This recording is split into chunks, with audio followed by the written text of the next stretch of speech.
السلام عليكم البنات، ان شاء الله تكونوا كامل بخير وبصحه جيده. اليوم جبت لكم بهذه الوصفه بمناسبه يناير. جبت لكم وصفه اليوم المشوشه نتاع المغرفه او نتاع الملعقه او المشوشه المغرف. معروفه، حلوه جزائريه بحته، نديروها في فصل الشتاء في يناير.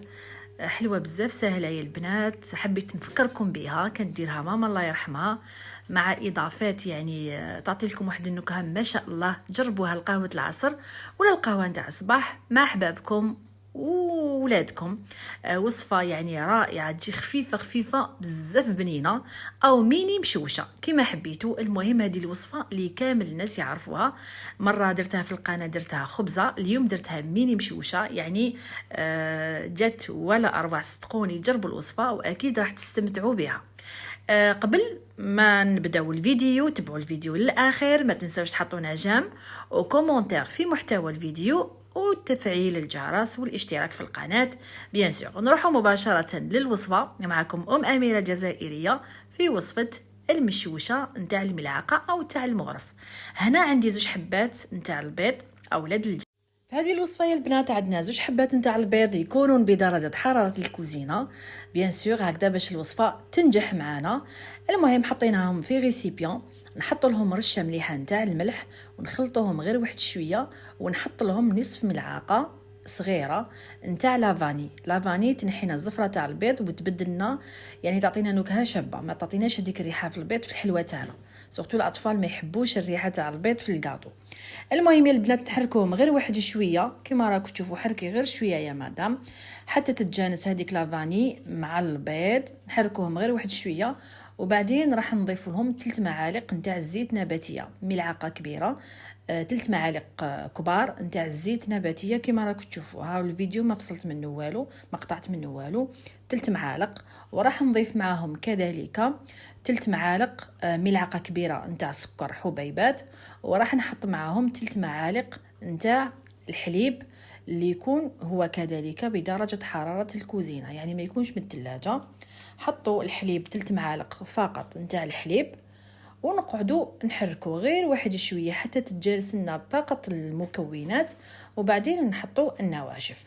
هنايا البنات كيما راكم تشوفوا هذه المشوشه نتاع الملعقه تجي بزاف خفيفه وتجي بنينه بزاف. تبعوا فقط المراحل واكيد راح تنجحوا فيها وتستمتعوا بالبنه. وحطونا لي كومونتير يا البنات ماذا بكم. الان راح نخلطوا غير واحد شويه. عندي هنايا كيس تاع خماره تاع نواره بوزن 10 غرام، راح نحطها كامله باش تعطيني هذاك الفوليوم شباب وتعطينا التحميره والخفه. راح نحط هذاك الكيس نتاع الخميره تاع الحلوه كمحسن.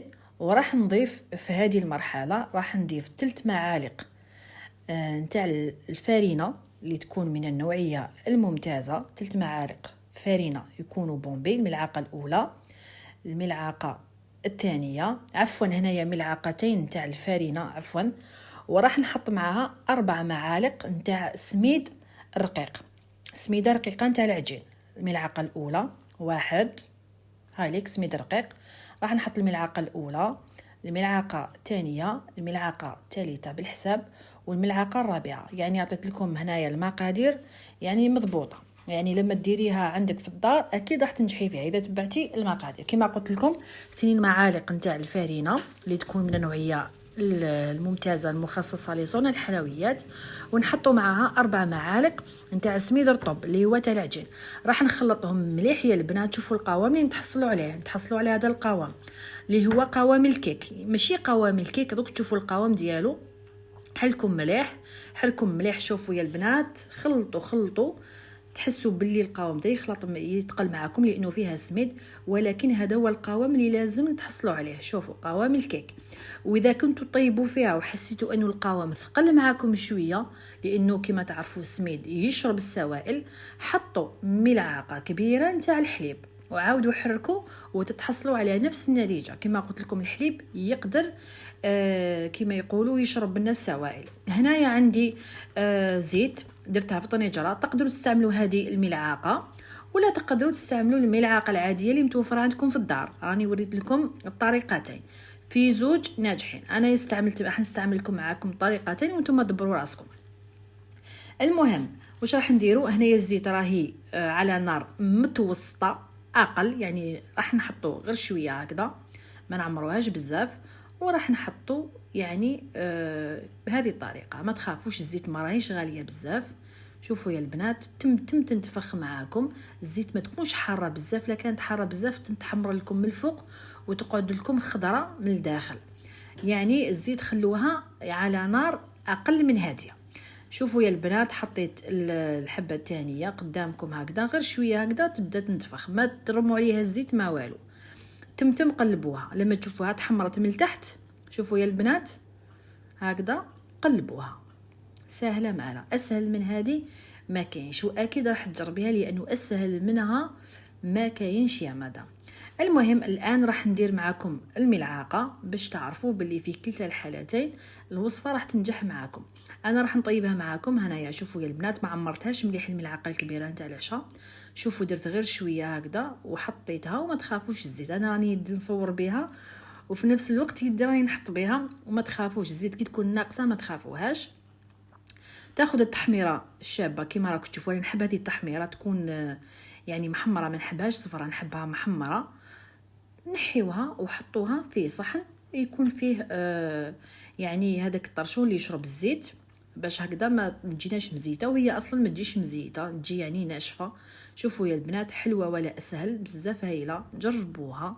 حطوا لنا التعليقات، راني محتاجه تعليقاتكم. قولوا لي لا تنجح معكم الوصفات ولا لا. المشاهده كاينه ولكن التعليقات ما كاينش. المهم راح نكمل معكم.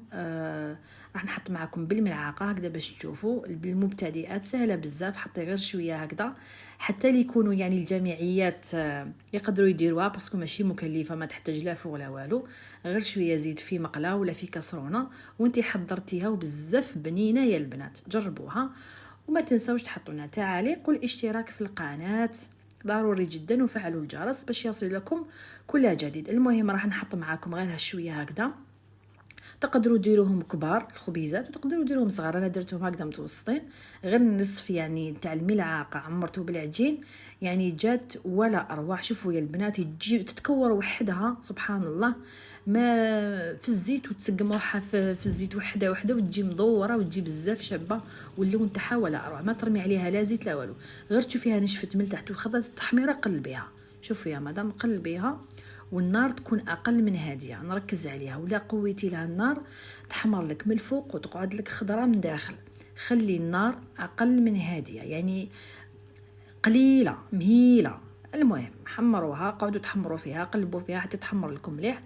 والتحميره اللي تحبوها، كاين اللي يحبها حمراء بزاف، كاين اللي يحبها شويه شويه. المهم هذاك الشيء يرجع لكم، ولكن تاكدوا انها طابت معكم. وسبحان الله هذه الحلوه بزاف خفيفه خفيفه خفيفه، ما هايله.